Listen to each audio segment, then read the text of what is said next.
Hey everybody, this is Professor Ken, and I'm here at GroceryShop in Las Vegas, checking out all the new technology that's really useful for independent grocers to help build that seamless commerce journey.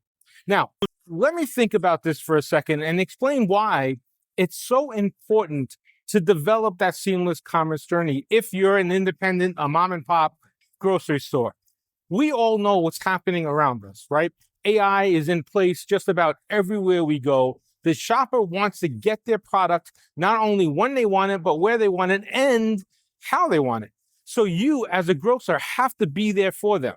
And the important part about this is that because we're part of the community, we have to act and feel that way, because what we're doing here is building a relationship. That's really important.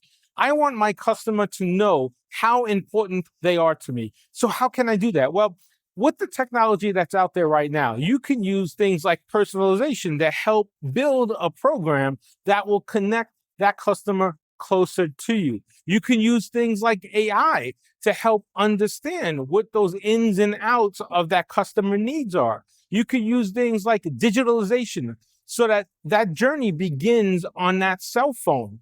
Now, we might think that these are big investments, and in some cases, they could be a big investment as a percentage of the business that you're doing right now. But the truth is, the cost has come down over the last couple of years. So from my perspective, I'm thinking that an independent grocer, a small mom and pop shop, really needs to start digging in and looking at this, because they're going to be able to build their own community. And, you know, if you think about the evolution of social media and where we've been online, it used to be about those big mega million followers, right? You have to have 1 million followers. That's really important. Nowadays, it's quite the opposite. We're talking about micro communities. Think about this. If you could have 1,000 customers that spend $100 every week in your store, just like clockwork, because they're personalized, they're within your community, they're tied to you. If you can guarantee that income, that revenue, you could do a lot more with that. And that's what building this relationship is all about. And we have to get that customer lifetime value up. So we have to move our basket. Our average basket size has to come up from whatever it may be today, from $35 to $40, from $75 to $100. Let's work on doing that. Then we have to get them to come in and spend that money in our store every single week. And these tools that are out there right now, the personalization tools, the AI tools, they will help a grocer do all of this at a very low cost of entry. So in this journey and on my channel, what I try to bring to you are these tools, and I try to explain and interview these solutions to give you an idea of what it takes to set up and stand up some of these systems. And I'm speaking with Adam, who's with Ideal Design House. And Adam, what I want to talk about today is the importance of an independent grocer and why discoverability is really important to them. And how do you see that happening for them? And what can they do today to get that whole discoverability started? It's a great question. You know, we are huge proponents of the independent community. I'm a small town guy myself. I grew up in a small town in PA. I live now in a small town in Ohio. And I just, I have this this itch to help the independent community compete against large big box. And it's a world we play in quite a bit. Our world specifically revolves around the weekly ad, right? And as we've seen this giant shift from print into the digital ecosystem, our motivation is to help allow independents to be discoverable, help to get their word out there, help them to spread their story. Independents have a better story to tell than their competitors. Right, because they're community-based and exactly. they're the heart. It's locally owned. It's locally operated. The money stays in the local community. And people have, it's statistically proven, a higher propensity to shop local, if the prices can be reasonable. Right. And because our world revolves around sales, right, the deals that you can get, that's right. Our job is to communicate to the local community, hey, there are good deals here. Right? You don't need to drive down the street to the big box option. You can stay right here and you can shop here locally.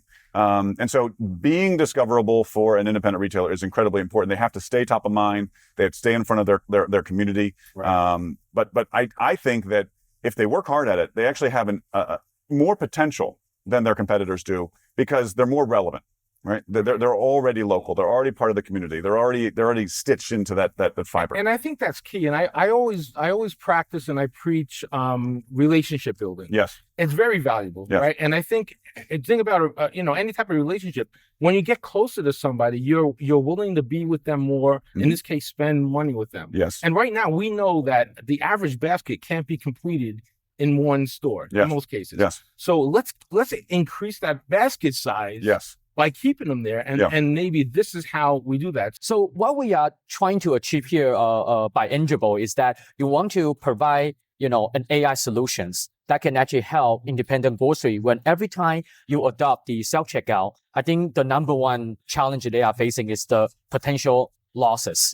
Happening. That, right. Yes, that exactly. So, and at the same time, you also want to balance a very good customer experience as well. So what Angible is building is that we are computer vision based solution. On top of each self-checkout, you will have a AI agent help you to monitor the whole checkout process. That's great. If any of the abnormal behavior happen, we can actually remind the customer to do rescanning, for example. So with the AI, that's allowing you to see real time how things are happening right now. So is there an integration process? Is that a complicated thing for an independent grocer to do? Yeah, that's a great question.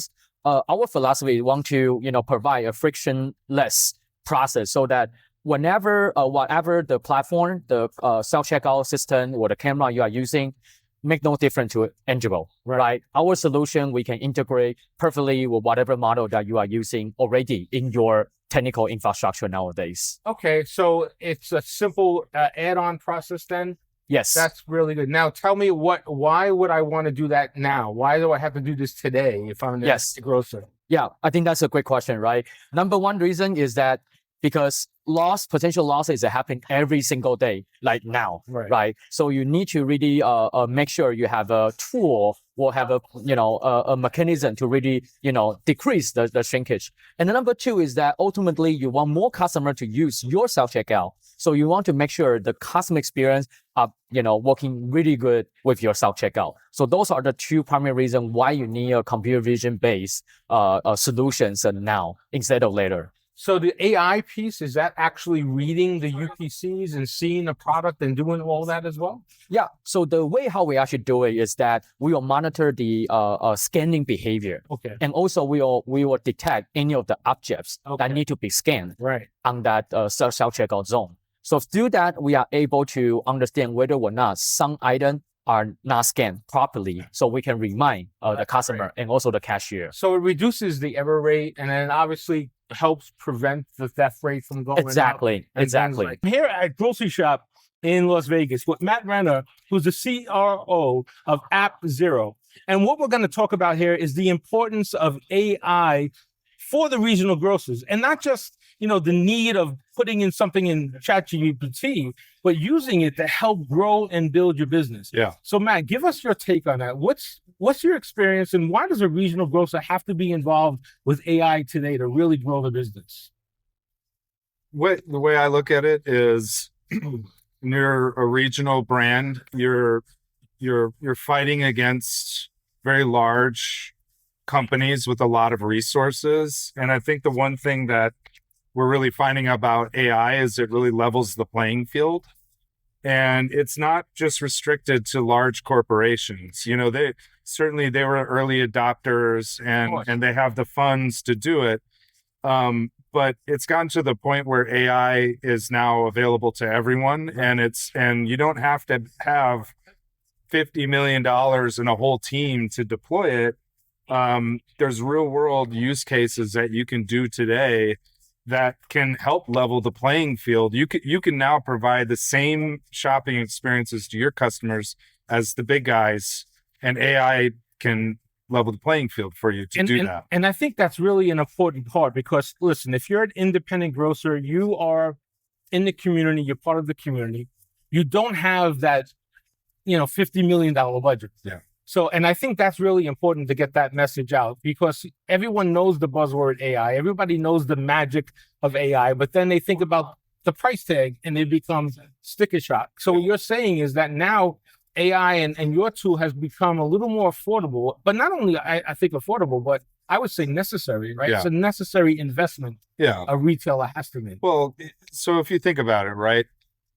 Before COVID, nobody did delivery, That's right. right? That's right. Or only, Chinese restaurants and pizza places did delivery. That's right. But now, if you don't do delivery, you're going to miss out on a large part of the market of the people that maybe aren't mobile, or, people that love the convenience of delivery. They're used to it. That's right. And so, yeah, you have to implement DoorDash, or you have to implement these things, right? And it's the same with AI now. That's right. So if people are used to being able to go to a grocer's website and ask some questions about a product, or check on their order status, or whatever it is, if you're not offering that service to them, then you're not on a level playing field from a customer experience.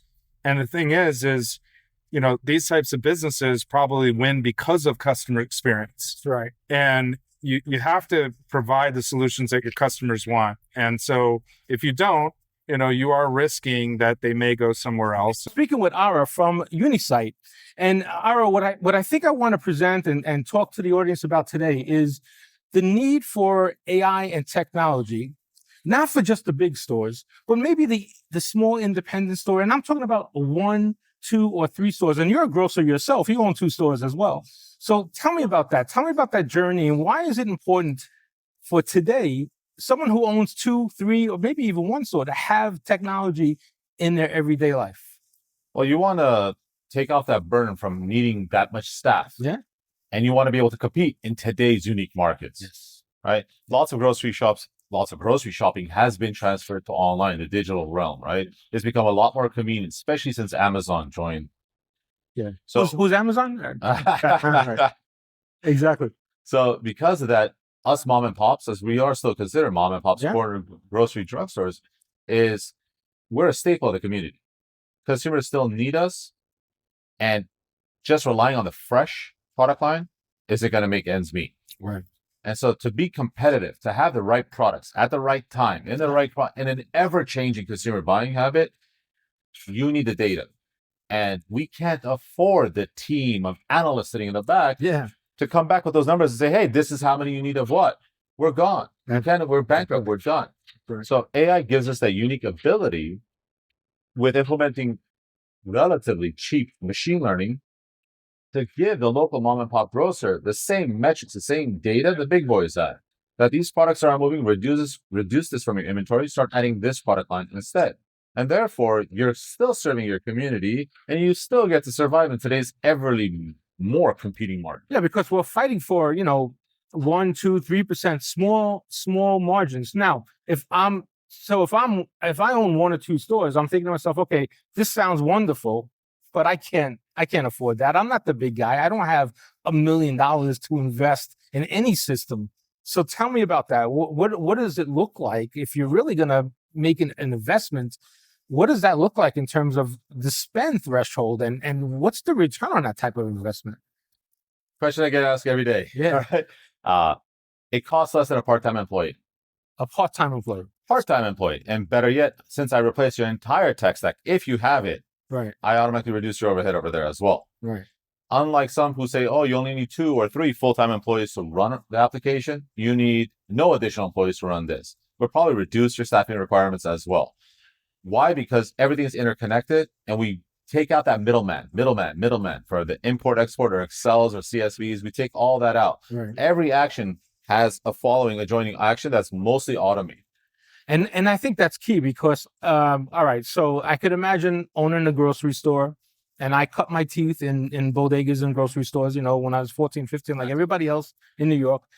It's a 7-day-a-week business. So you're there 12, 14 hours a day.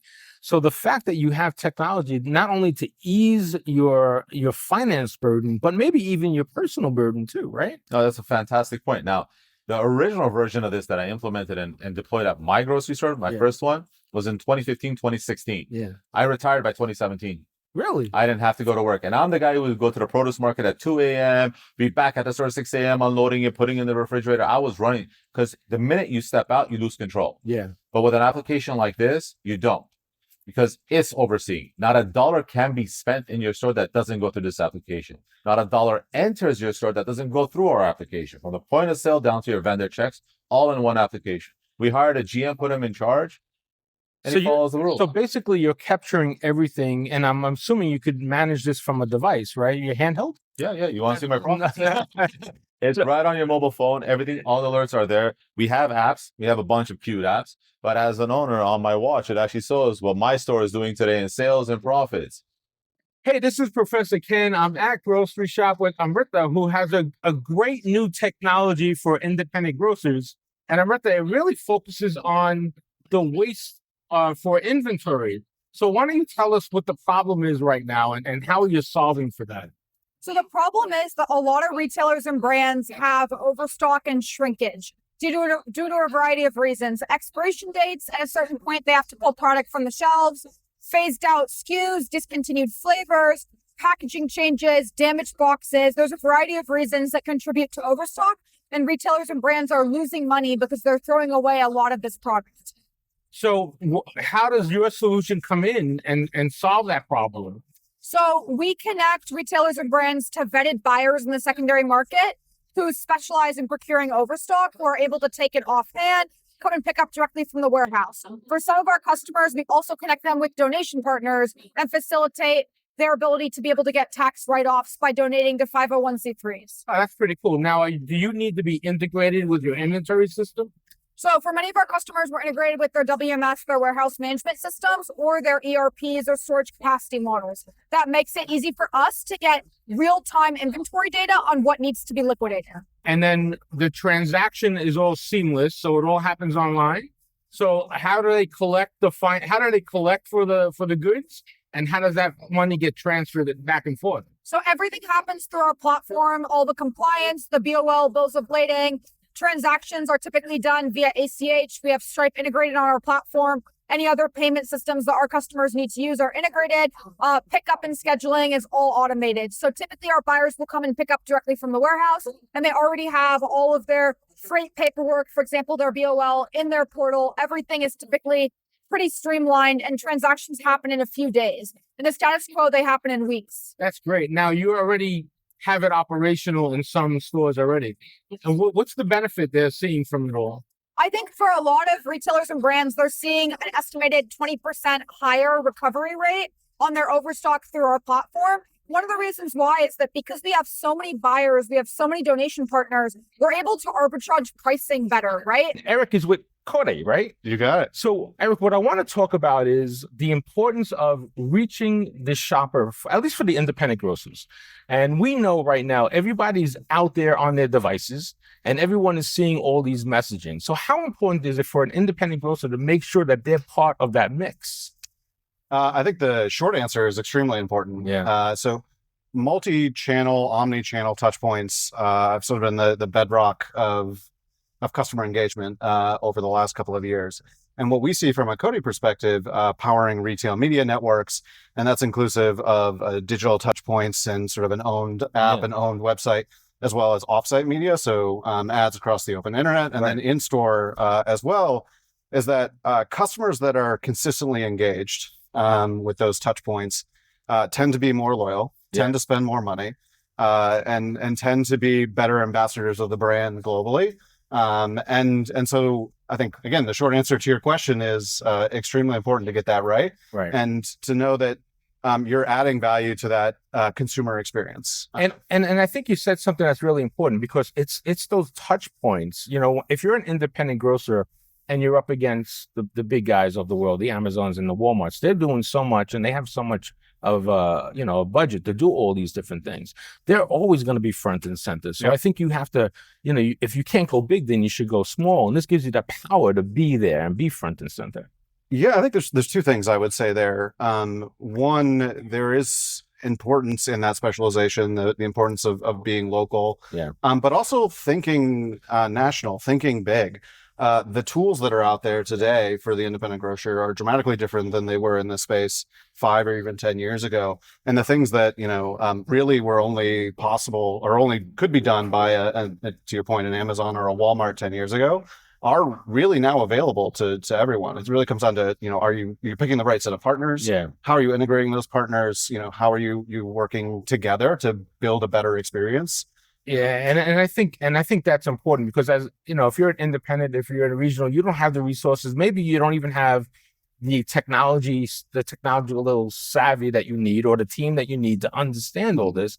And I guess it could be a little intimidating. But now, retail media networks are like, they're no longer just a nice to have. I think they're a must have, and it's incremental revenue, because you are driving some incremental revenue through ad sponsorships and things like that, but you're also connecting to the customer, right? Yeah, I think there's a couple of things I would say there. One, what we've kind of found through retail media networks and the engagement that you can build with shoppers through that, is just you have better content and better engagement. And so again, feeding on sort of that customer experience loop. Right. But the other piece of it is thinking really critically about not just incremental revenue, but like, what are you doing with that revenue?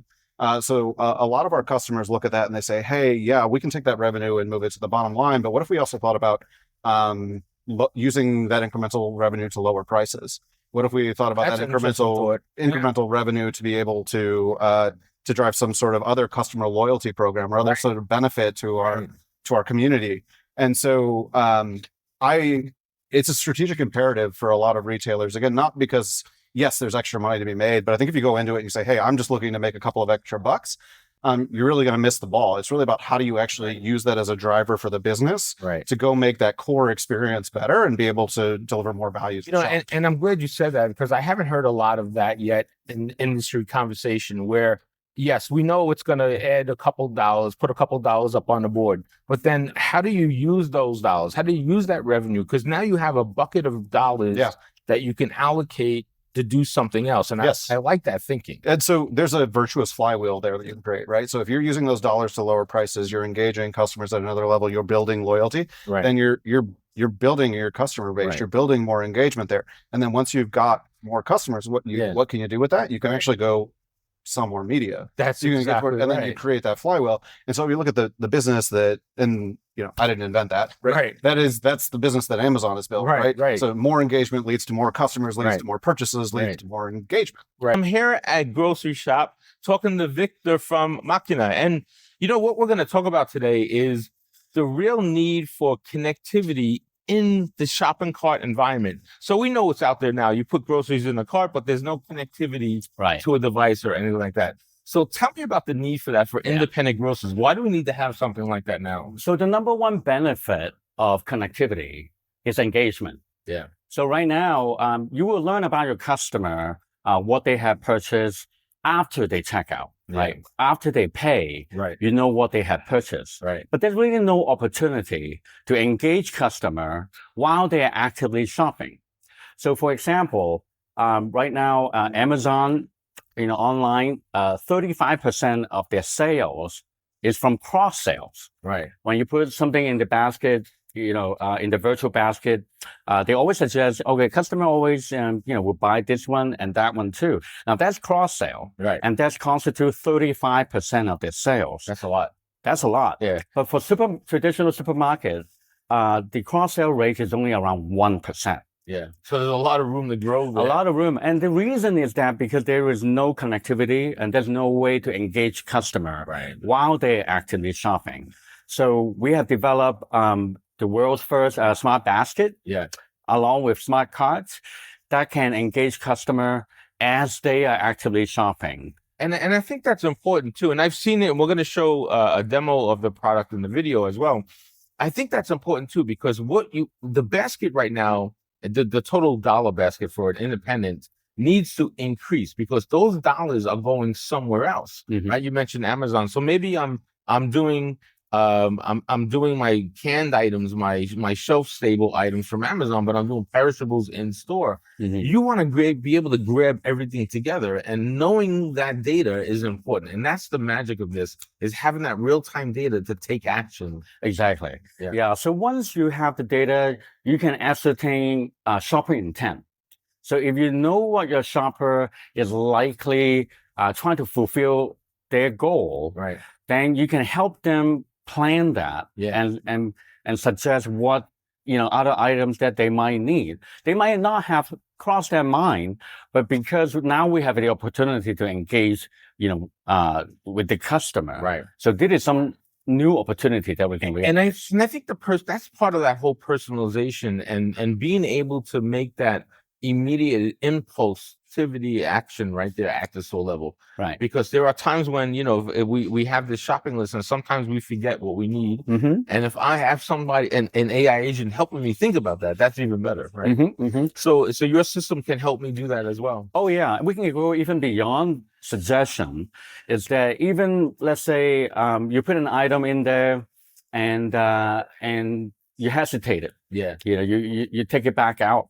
Well, the system, because it's real time, we actually know that behavior. Right. So for some shopper, they may be, you can incentivize it maybe with a coupon. Yeah.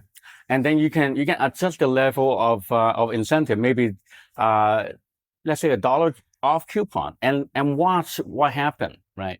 And some shopper will be responsive to that and convert the sale, and other shopper may not be. But these are learning opportunity, right, where you can see how your customers are actually how they react, to different incentives. And I think that's important because in the moment is when you're going to get that conversion. That's right. And now, since you're mentioning the coupon type of thing, Mm-hmm. that opens it up a whole nother opportunity for brand support and brand sponsorship. Right? Absolutely. So I could tell my brand, hey, anytime someone tries to put something in the cart and pulls it out, we're going to try to remarket that Mm-hmm. by offering them a $1 coupon. So you can actually get a budget from a brand to help you keep that sale. Exactly. That's pretty amazing. Yeah.